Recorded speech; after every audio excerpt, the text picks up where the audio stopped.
So yeah, Okay. next we have Valerie, who's going to talk about AI in transportation. So take it away. Thank you, Adam. Hello, everybody. I am Valerie Burton, and I'm actually bringing to you information about AI and technology, AI and transportation. It's been developing for years, and it seems to be a forefront where people are uncertain or unaware just how AI is already implemented in today's culture and everything we do from commerce to um, exercising our lifestyle choices. My background includes being a truck driver for 5 years, in addition to working with automated vehicle companies and the Department of Transportation. My job in these roles has been to facilitate and exercise the data we collect um, in order to present them as working knowledge for future build-outs, as well as how we can assist current development in autonomous vehicles. Um, to better understand some of the language I'll be using the entire title of my acronyms, and then followed by the acronyms, hopefully making you more familiar with the language. What I would first like to address is how we are already familiarized with AI in most of our daily activities. AI is already here. It's been a part of our everyday lives since the birth of email. If you have ever gotten a spam folder separate from your inbox, that's because of artificial intelligence. It's because of algorithms. We've done simple things with AI, including GPS, cell phones, things that we use absolutely every day. If you are a Alexa or a Siri user, you are using AI in your everyday use. Even if you don't have any of those devices, but you have access to the internet and you've ever accessed Google's search bar or any other search bar, you are accessing the database of AI knowledge.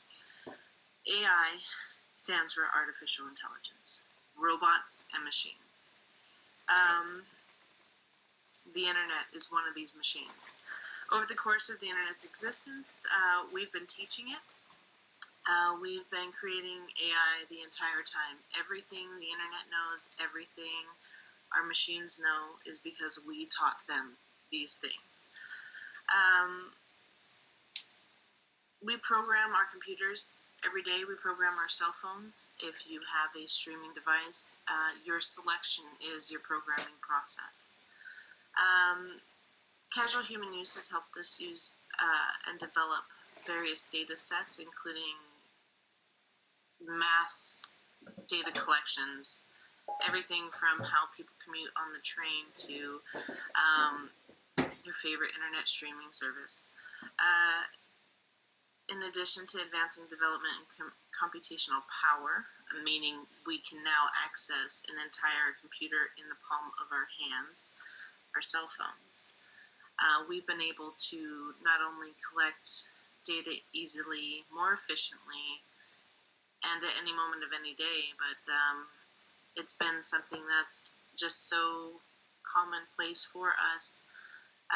We don't even realize we're doing it. I bring this all to your attention just so that you can understand. We as humans were very vocal about machines taking over what we think are aspects of our lives. We've been granting them access the entire time. These are just some of the concerns I'd like to address, because AI in transportation has primarily safety concerns. And I'd like to talk about some of those concerns. Safety and health is number one. As we all know, our daily commute and our traffic patterns can be incredible stressors for the average person. The average person who commutes every day 40 minutes, doesn't even realize how serious the commute is on their own health. I do have a video that I would like to present. Actually, it's very short, and it does show us exactly what our commute can be.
No, I actually do enjoy that video on the music.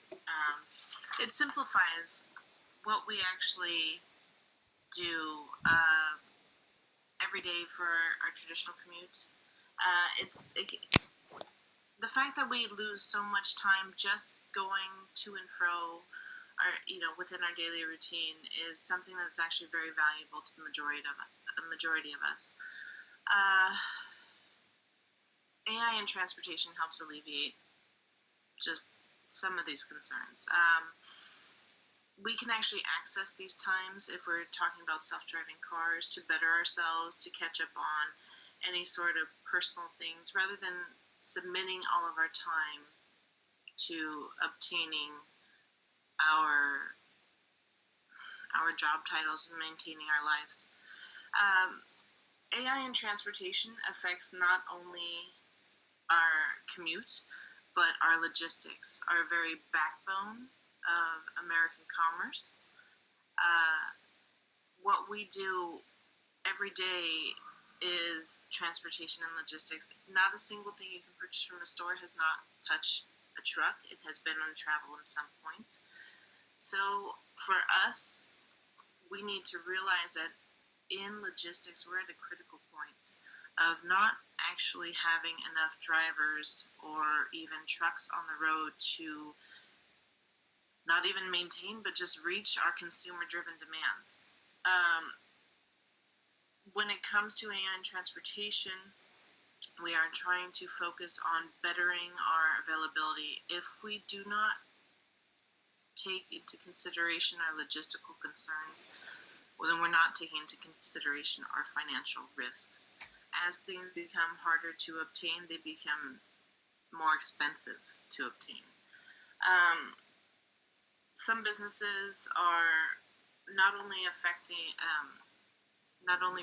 on what our emotional stance is when we're driving, not only when we're in our commute, but also how our traffic patterns actually affect all of our logistics, and we want to be able to get on with life. We're trying to make life easier. IDEO, which is a global design company based in Palo Alto, is focusing to shift the mood of drivers using external stimuli like climate control or automatic music selection. Their design director, Danny Stillen, stated that the experience of driving ranges by driver and location, but anxiety, fear, and boredom are common emotions associated with long-range driving. These are far from the emotion car manufacturers want to associate with their products. We're trying to facilitate not only a calmer roadway. When I bring all this together, we're not only trying to facilitate a common roadway experience, but a safer one. with that, it's not just about traffic patterns, but it's about human behavior. Parts of the issue with human behavior is the fact that we react emotionally. Computers react logically. If we bring logical behavior to the roadway, we'll be able to hopefully create less of, actually it's planned to create less of a traffic experience, a collision experience, a stressful experience, and a demand. If I can get back on track here, I'd like to talk about how artificial intelligence actually works in transportation. And through that, I will have to explain to you a brief rundown. Autonomous vehicles, regardless of the company, manufacturer, or even size, they work off of 5 components. They work off of simple audio and visual input, cameras and microphones. This allows the cars to see and hear as we do. And in addition to LiDAR and radar, which allows the car to see as a robot can, and actually obtaining the information of our 3D realm. And within all these facilitators of a stimuli, it collects an essential data point, a computer, for each car or truck or even a delivery van to collect not only the data of where it is in the world and how to get there, but what's going on around it. This assists with us navigating other people, other cars, bicyclists, and even construction zones, should we face any sort of issue reaching our destination. That's the best way to simplify it. And it's also our key indicators of how these vehicles work. We have some major concerns about programming and making sure the car understands any sort of fear, or as what we would recognize fear in the situation. If you ever see cars stop before you, you tend to slam on the brakes. An autonomous vehicle is programmed to better see advanced from what we can, and is also trained not to be a distracted driver. With everything that it can compute, it can drastically minimize the rates of any sort of impact, collision, or even clipping and concern.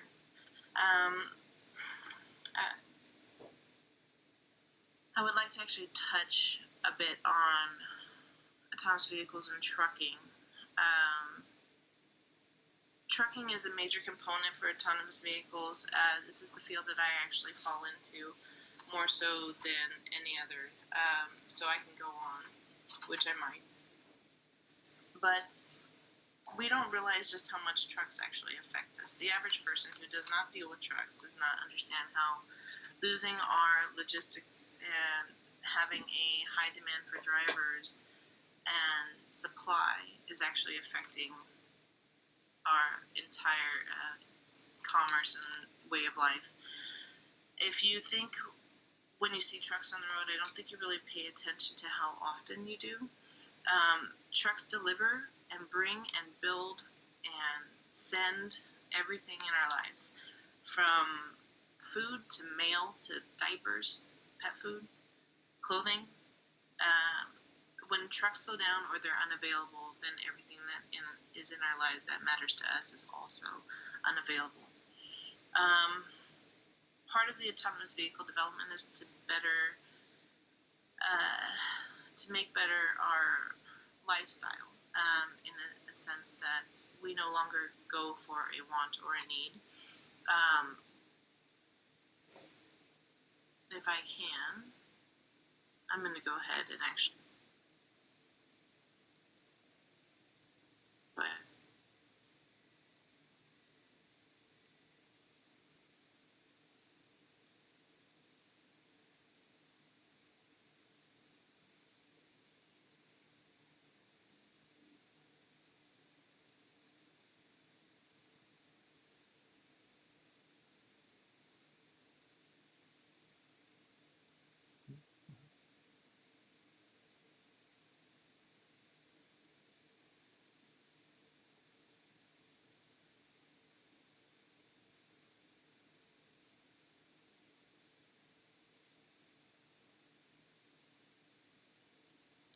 Valerie, I think your mic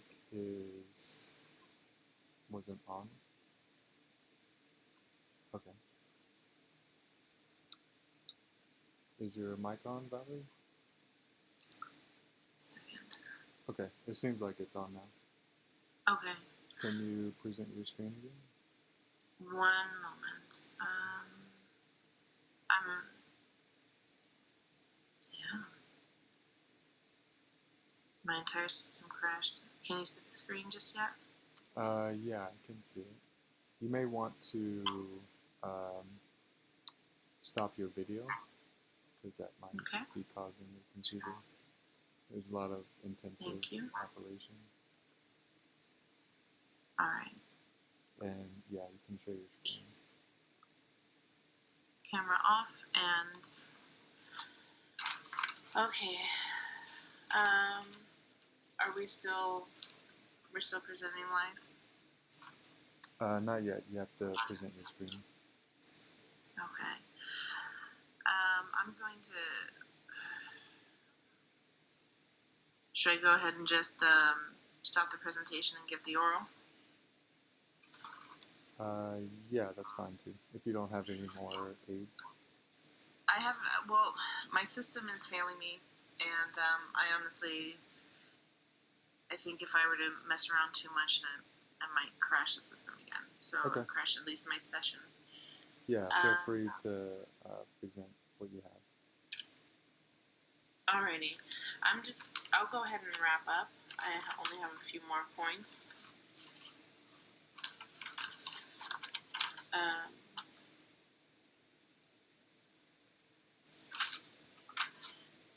Are we good to go?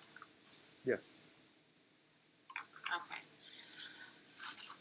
Well, I apologize for what just happened there. I lost my screen.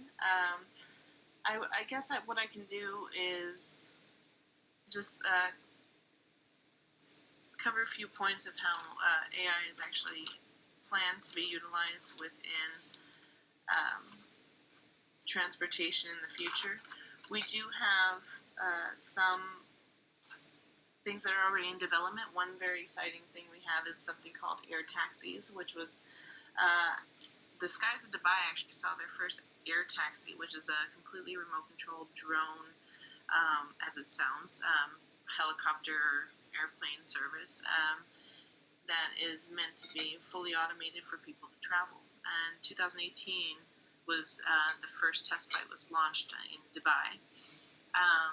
We currently have driverless buses in London. They're few in numbers, but they are actively taking on passengers. We have virtual trainways or railways now that China has implemented, where the trains, the cabs, no longer run on rails, but run on digital pass on our own streets. These are all the computer can see these digital paths, but as can we. But it's the programming involved that allows these trains not to go off of these paths. We're also experiencing or testing, actually, in Sweden. The first person has been implemented with a chip. This chip is designed to act as his boarding pass through all methods of travel. We have applications that are executed that are meant to help passengers tag and track their own luggage when they're on travel. AI in transportation can affect not only how we get places, but our methods of maintaining our travel arrangements. There's more to it than just getting a rideshare program or no longer having to drive within our commuting times.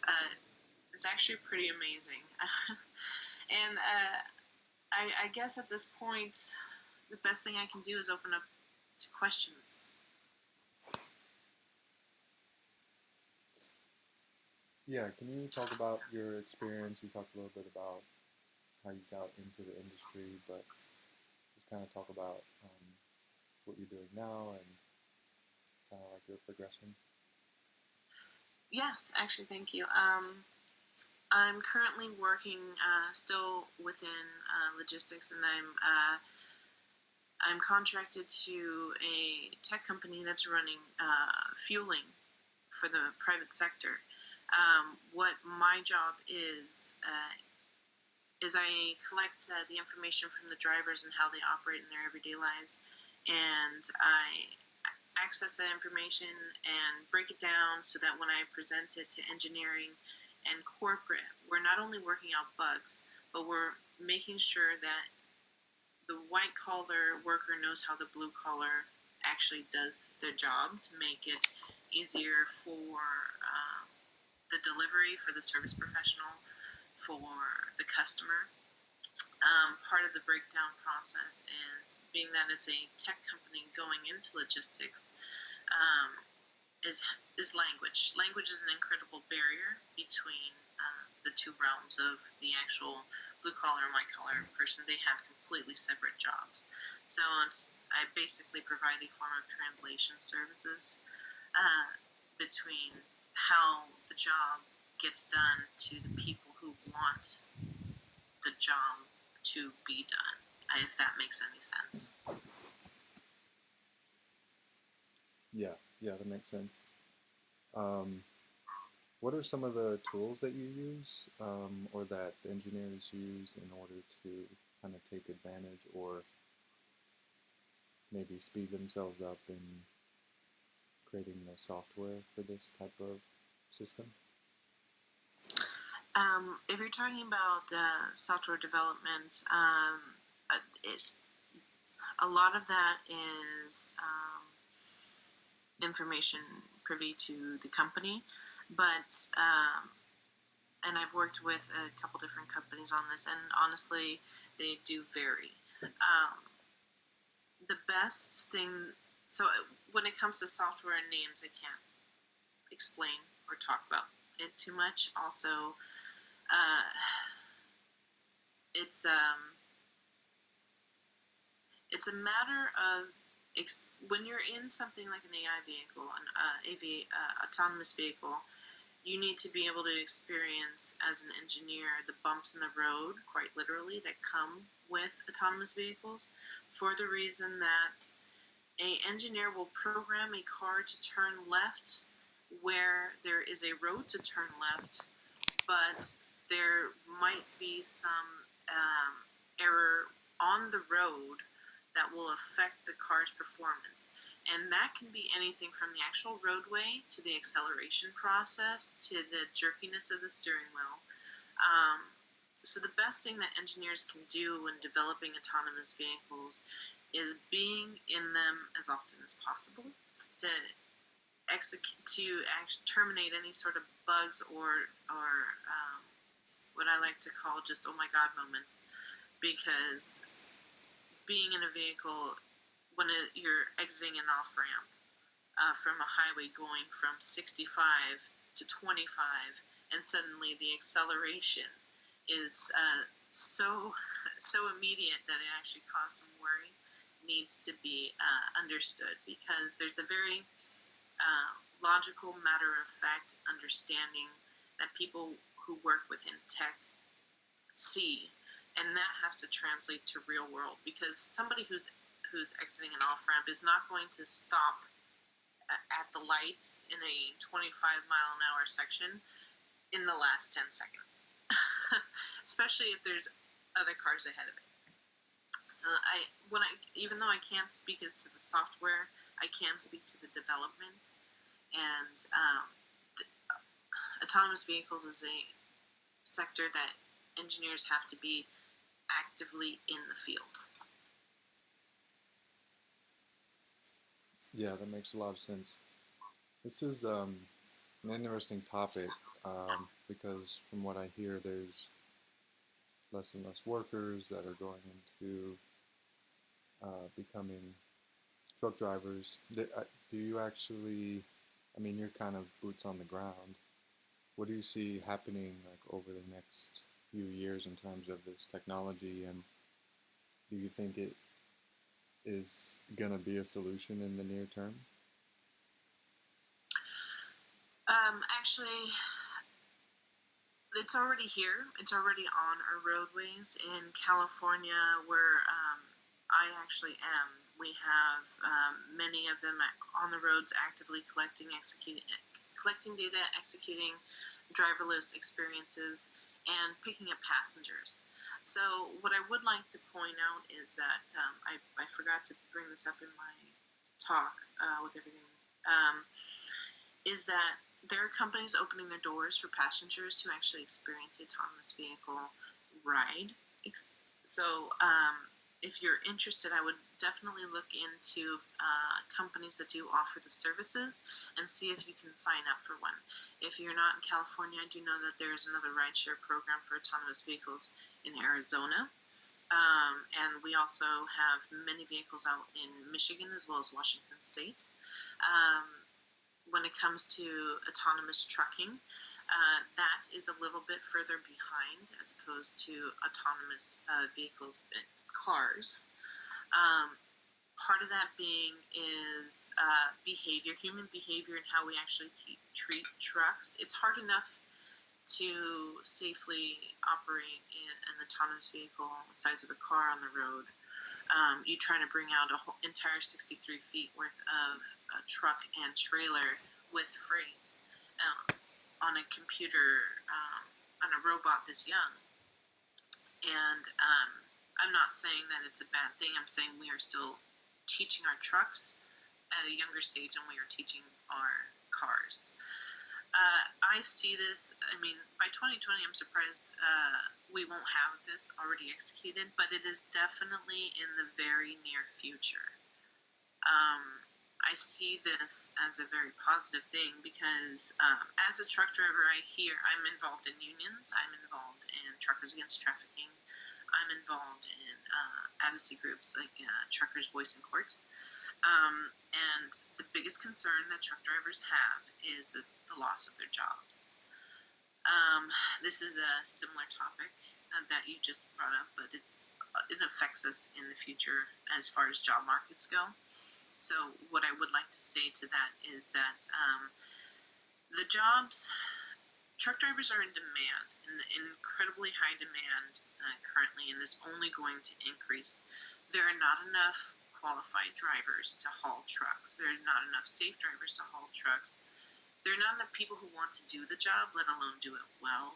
I'm one of those people that there are many others like me that take great pride in being a truck driver, what we do and what we do for the people and the community.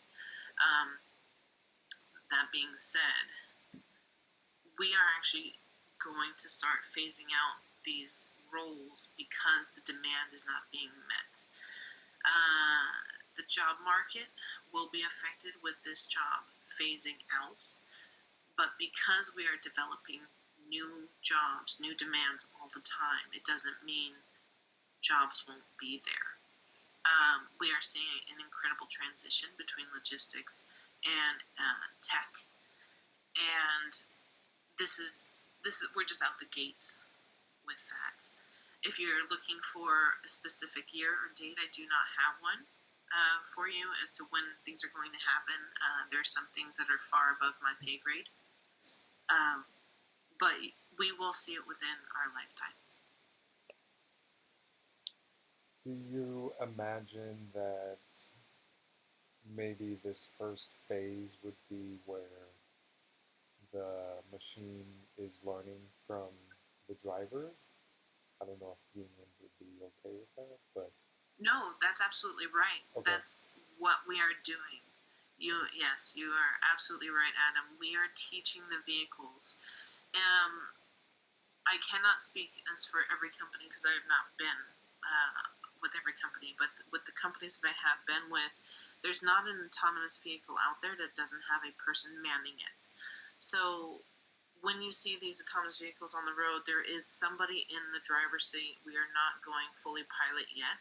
There are programs with specific companies that do plan to release that semi-soon, but it's not going to be entirely driverless. And I think that's about as far as I should go on the topic. But we do definitely have humans operating autonomous vehicles presently in the vehicle itself, not just remotely. Okay, yeah, thanks for clarifying. I was thinking that they were 100% autonomous, but right now, like you said, they're just teaching, so it makes sense. I think, can you also tell us where you're from? I think you mentioned you're Comanche.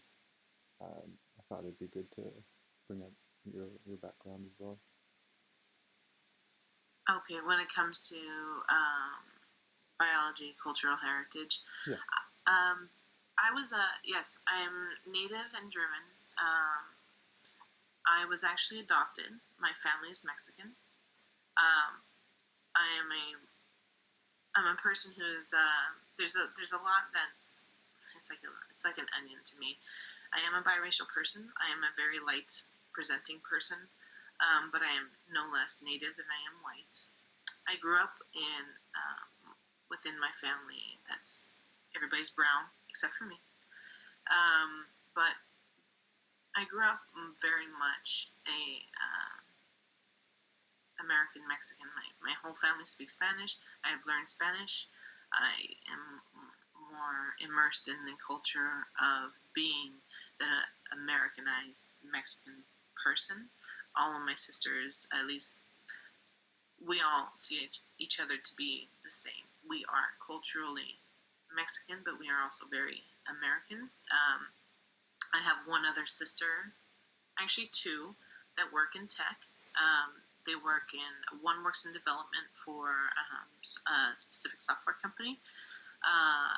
Another works for a very large conglomerate that rhymes with Napple.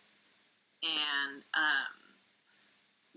so there's 5 of us, and 3 of us are currently in some form of tech.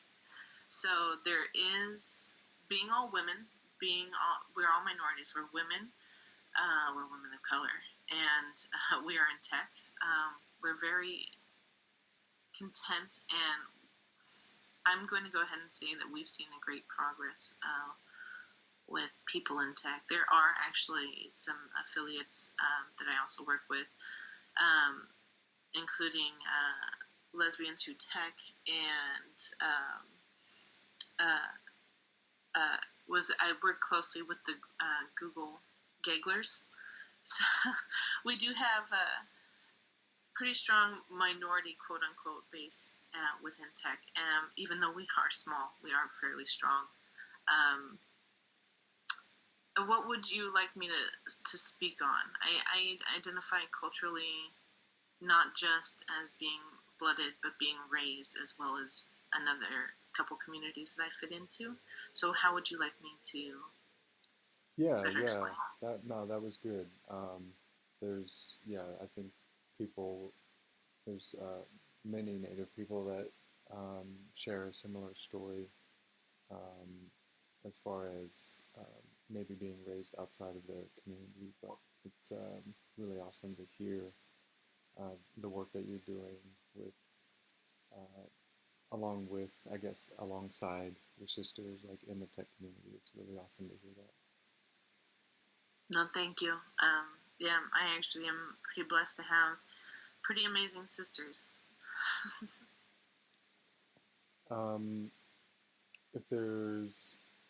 If you don't have anything else to present, I can maybe give you some time to make a closing statement, or if not, then we can close down this session and prepare for the next one. Okay. Well, I think that considering everything that's gone on my end, I think it was fairly successful. I really appreciate the platform. Thank you, Adam, and everybody else. I would rather not have a closing statement. I would rather have an open-ended where if anybody has questions involving autonomous vehicles in AI and transportation, I would like to offer up any sort of information that I have to quell any sort of thirst for knowledge on the subject. And I'd like to thank everybody for their time. Thank you. Yeah, when we work on the videos, we want to add resources to them, so I will be connecting with you on getting those resources. Okay, perfect. Thank you so much. Yeah, thank you. All right, have a great rest of your day. You too. Bye.